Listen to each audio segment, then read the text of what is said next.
வியாழக்கிழமை காலை நான் தனியாக வேலை பார்த்தாலே இப்படி தான் கிச்சனை தலைகீழாக போட்டுக்குவேன். ஏன்னா பாப்புக்குட்டி அழுதுருவாங்கன்னு ஒரு பயந்துக்கிட்டே வேலை செய்கிறது.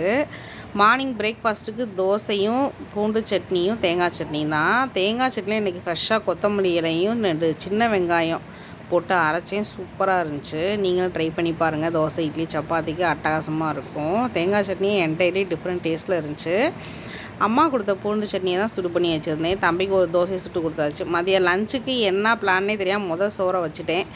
அடுத்து பார்த்திங்கன்னா ரசம் தான் பிளான் பண்ணிட்டேன். இந்த ரசம் கொதிக்கும் போது கொஞ்சமாக பச்சை தண்ணி ஊற்றிடணும். அதே மாதிரி கொத்தமல்லி கீரையை மேலே தூவி விட்டு நாட்டு சர்க்கரை, ஜீனி, வெல்லம் இதில் ஏதாவது ஒன்றை மட்டும் நம்ம போட்டு வேறு பாத்திரத்தில் மாற்றினா சூப்பராக இருக்கும். உருளைக்கிழங்கு ரோஸ்ட்டு தான் பண்ணியிருக்கேன். அப்பாவுக்கு சன்னுக்கு மட்டும். எனக்கு அப்பளம் மதியானம் பொரிச்சுக்கணும். லஞ்ச் பாக்ஸ் எல்லாமே பேக் பண்ணிவிட்டு ஸ்நாக்ஸுக்கு கேரட் அண்ட் டேட்ஸ் வச்சு பேக் பண்ணி கொடுத்தாச்சு. கிச்சன் க்ளீன் ஆகிடுச்சு. நானும் ஹஸ்பண்டும் சாப்பிட்டா இன்னும் க்ளீன் ஆயிரும். பை.